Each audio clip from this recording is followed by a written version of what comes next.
Vocês sabem que a política aqui do canal é só falar de reforço quando ele é oficialmente anunciado pelo Vasco, ou no mínimo, quando ele está muito perto de ser anunciado, que nem foi o caso do Muriqui. Mas hoje eu vou abrir uma sessão aqui para falar do Luiz Fabiano.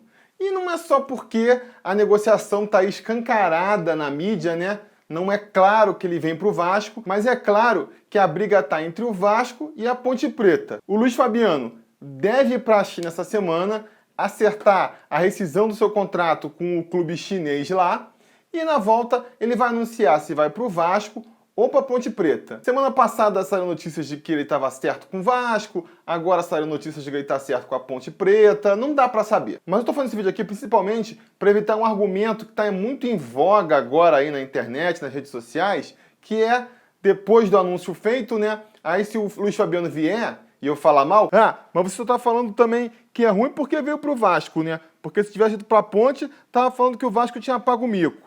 Ou se ele acerta com a Ponte Preta e eu falar que é um mico, mas você também só está falando que é mico porque foi para a Ponte, né? Porque se tivesse vindo para o Vasco, ia estar falando que era um mau negócio. Então, para evitar esse tipo de conversa, eu resolvi falar a minha opinião sobre o Luiz Fabiano agora, né? E aí não tem jeito, é a minha opinião sobre o Luiz Fabiano, venha ele para o Vasco ou não venha. Quem me acompanha nas redes sociais, quem me acompanha no Twitter, quem já prestou atenção aqui nos comentários, deve saber a minha opinião.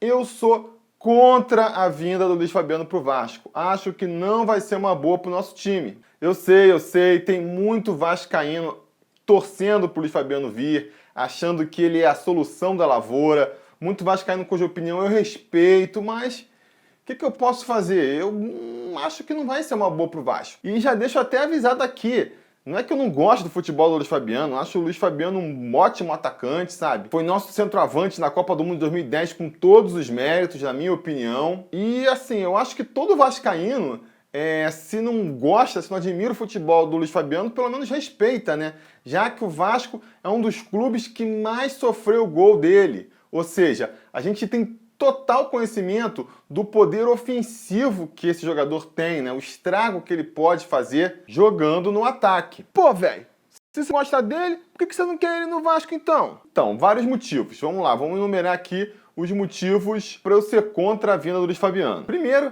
tem aqueles argumentos assim que o pessoal tem usado e que para mim são bem simples de se rebater. Um é que ele viria para ser a referência no ataque do Vasco, né? Eu acho isso besteira, porque a gente já tem uma referência no ataque do Vasco. É o Nenê, é o nosso camisa 10, é o cara que a torcida já gosta, que já conquistou o coração do vascaíno aí por tudo que já fez e tem tudo para continuar sendo, só recuperar o seu bom futebol. E a outra é de que vai ajudar o sócio torcedor. Gente, não vai. Alguém vai se associar porque o Luiz Fabiano acertou com o Vasco? Não vai. O que faz uma pessoa se associar ao programa de sócio torcedor do Vasco? Primeira coisa, a mais importante, fazer um plano realmente atrativo para o sócio, né? Que contemple o sócio que não vai aos jogos, contemple o sócio que mora fora do estado, entendeu? Isso é que vai fazer atrair, porque você faz um programa de sócios que o único grande atrativo é dar desconto em ingresso para jogo, nunca vai passar muito desses 10 mil sócios torcedores que já tem. Mas, se tem uma coisa fora isso que pode fazer crescer o sócio torcedor,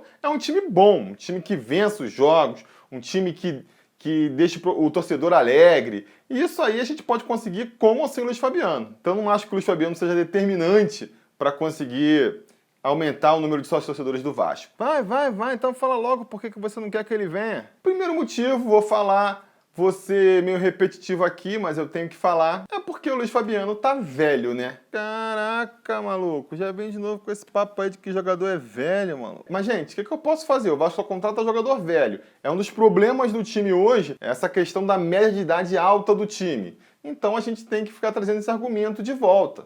Mas o Romário foi artilheiro do Campeonato Brasileiro com 39 anos, meu chapa. Beleza, assim, primeiro que é o Romário, né? Você querer comparar algum jogador com o Romário, que foi um dos maiores atacantes que já passaram aí pelo futebol, é complicado. Mesmo o Romário, existe ali um contexto que explica a artilharia dele tão velho, né? Ele tinha um time todo que jogava pra ele ali, um time jovem, que corria por ele, que criava jogadas, todo mundo pegava a bola, já pensava em passar pro Romário de primeira. Muitas vezes o jogador estava na cara do gol, tocava pro Romário fazer gol, porque ele era tipo o dono do time mesmo, né? É o mesmo caso, por exemplo, do Ricardo Oliveira. Ricardo Oliveira, um jogador mais velho, veterano, fez sucesso no Santos aí, mas olha quem estava em volta dele ali para criar jogada. Uma molecada toda nova, Lucas Lima, tinha o Joca ali, sabe, essa molecada que o Santos fica criando aí, tava todo mundo em volta, correndo por ele, criando jogadas para ele só empurrar a bola para dentro do gol. E o Vasco hoje, a gente sabe, não tem isso, o time do Vasco. Ele tem no meio campo já 3 veteranos, que são o Marcelo Matos, o Nenê e o Andrezinho. Agora, para essa temporada, pelo menos se livrou do Júlio César, na lateral esquerda, e do Jorge Henrique. No ataque já melhora, mas a gente não sabe o quanto, né? Porque eu defendo muito, a pessoa fala assim, o Vasco não pode mais jogar com o Nenê e Andrezinho juntos, é um ou outro. Eu acho que ainda pode, já comentei isso aqui várias vezes, se a gente pegar e cercar ele de jogadores jovens, para, né, uma coisa balancear a outra. A experiência, a técnica vem com o Nenê e vem com o Andrezinho, e a velocidade, a entrega maior, assim, que só quem é jovem pode dar, vem com os moleques completando o resto do time. Agora, se você pegar e cercar o Nenê e o Andrezinho de jogadores mais que também são lentos, tipo Marcelo Matos e Fabiano, aí vai começar a ficar complicado. E outra coisa também, quando você está falando de um cara ser velho, é claro, isso varia muito. Não pode chegar assim, o jogador tem 32 anos, já acabou pro futebol. O próprio Nenê tem 35 aí, tô defendendo ele para ele continuar jogando.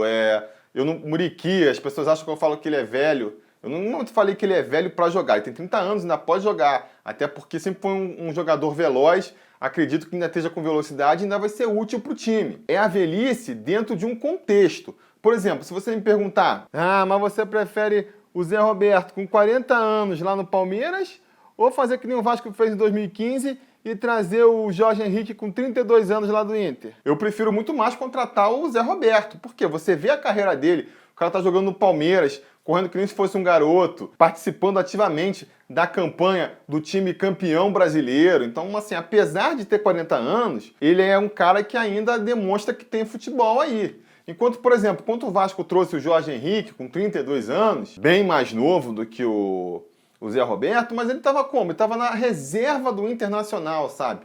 Claramente mostrando que já tinha passado ali o seu ápice do seu futebol. Isso tem que ser muito levado em conta também, né? Como é que tá o desempenho recente do jogador? Tá, o jogador é velho, mas o desempenho recente dele é bom? Se for bom, tudo bem. A idade tem aqueles problemas que a gente já falou, sabe que a tendência para o futuro é decair, sabe que não vai ter um poder de revenda no futuro, mas pelo menos tem um futebol no momento ali que ajuda. E se a gente for fazer essa análise do desempenho recente aí do Luiz Fabiano para avaliar o futebol dele, a gente vai ver que não é muito bom, sabe? Ele voltou para o São Paulo em 2015, um clube onde ele foi ídolo, onde ele conquistou tudo, né? Onde ele apareceu pro futebol, foi abraçado pela torcida e não conseguiu corresponder. Saiu no final do ano pela porta dos fundos, dá para dizer, porque a torcida não lamentou a saída dele, ele foi para a China, passou um ano lá, agora está voltando. O São Paulo sequer considerou a volta dele. A torcida do São Paulo não chiou por conta disso. Eu moro aqui em São Paulo, como vocês sabem, eu pude conversar com muitos são paulinos e a opinião deles é praticamente unânime. E é a de que o custo-benefício do Luiz Fabiano não vale a pena. Qual que é o argumento deles? O Luiz Fabiano joga muito pouco, porque ele se machuca muito, então fica muito fora por causa de contusões. Ele nunca foi um jogador veloz, mas com a idade ainda fica mais limitado na velocidade, no deslocamento, para ganhar de um zagueiro na corrida. E por outro lado, tem aquele ditado, né? Envelhecer é inevitável, amadurecer é opcional. Pois é, parece que o Luiz Fabiano optou por não amadurecer, porque ele continua criando confusão pra caramba, briga com todo mundo, vive sendo expulso. Então, os São Paulinos reclamam muito de, na hora que mais precisava do cara, às vezes o cara tava suspenso, porque tomou um cartão amarelo, porque foi brigar com o juiz, porque deu uma cotovelada no adversário no jogo anterior, entendeu? E o pior, esse comportamento dele não é nem só com os outros jogadores, muitas vezes vai para dentro do grupo também, discute com um colega de equipe, fica revoltado quando é substituído, se for barrado. Você soma tudo isso, todas essas desvantagens que ele sempre teve na carreira, mas que eram compensadas pelo seu bom futebol além da média ali, e aí a conclusão que os São Paulinos chegaram E a mesma conclusão que eu chego é que não vale a pena investir, entendeu? Mas isso aí foi em 2015, rapaz. Depois, em 2016, Luiz Fabiano foi lá pra China e fez 23 gols em 29 jogos.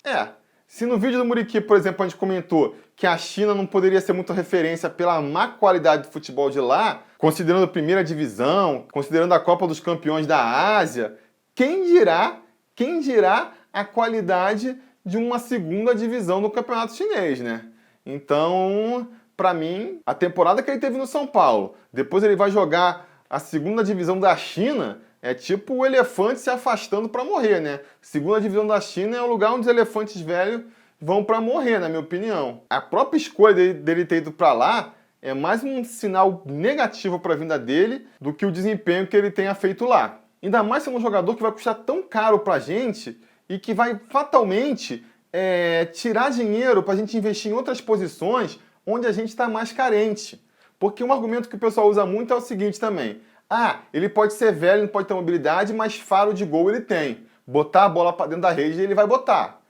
E eu concordo, ele realmente, eu acredito que ele vindo, se a bola chegar no pé dele dentro da área, ele tem tudo para conseguir fazer os gols dele lá. Agora, a bola vai chegar? A bola vai chegar? Porque muitas pessoas falam que o problema do Vasco em 2016 foi o ataque, foi porque não conseguia fazer muito gol. Realmente não conseguia fazer muito gol. Mas não conseguia fazer muito gol porque estava perdendo oportunidades lá na frente ou porque não estava nem criando oportunidades? Quem acompanhou de perto a temporada do ano passado sabe que a questão foi que não estava nem sequer criando oportunidade. O time do Vasco é um time lento, é um time parado, parecia um time de futebol de botão, onde só quem está com a bola anda. Então era muito fácil ser marcado pelas defesas adversárias. A bola, era difícil de atravessar com a bola do meio campo, porque não tinha um jogador para fazer uma ultrapassagem, não tinha um jogador que sabia dar na tabelinha e ir avançando. Então, não é que o Ederson e que o Thales tenham perdido muitos gols na cara. Eventualmente perde um aqui, perde outro lá, mas não era uma coisa... A bola não chegava. Muitos jogos a gente viu que a bola não chegava simplesmente no ataque. E aí se a bola não chega no ataque, amigo, pode ser o Benzema lá dentro da área que não vai adiantar nada, entendeu? Então se você tomar tudo isso aí, o fato de você gastar dinheiro com ele, você não vai conseguir reforçar outras posições do elenco, entendeu?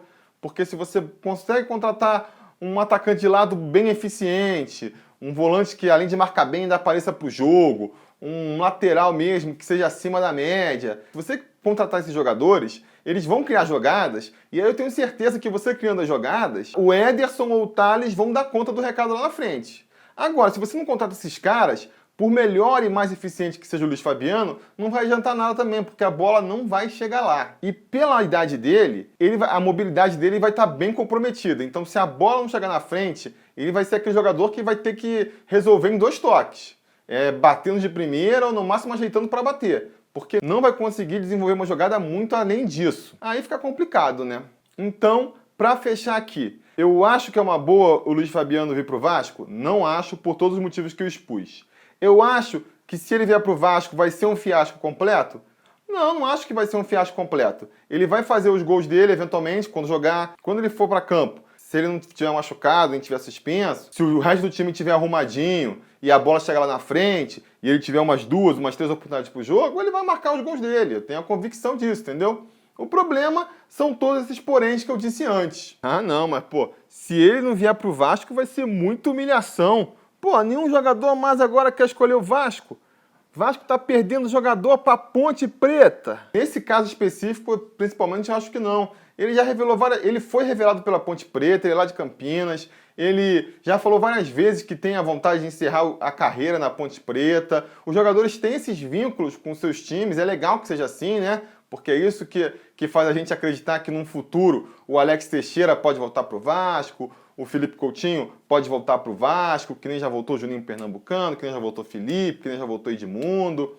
Então, acho que não vai ser, sabe? Eu acho que, na verdade, é até melhor para ele. Se eu fosse o torcedor da Ponte Preta, por exemplo, mesmo com todos os argumentos contras que eu falei agora, eu ia ser a favor de voltar, porque é legal você ver, né? Quando você tem um vínculo com o jogador, é legal ver ele voltar e completar esse ciclo. Agora, no Vasco não tem isso, entendeu? Mas então, diz aí você o que você acha. Você tá torcendo pro Luiz Fabiano vir pro Vasco? Você tá torcendo para ele fechar com a Ponte? Deixa a sua opinião aí nos comentários, dá like no vídeo, assina o canal e a gente vai se falando.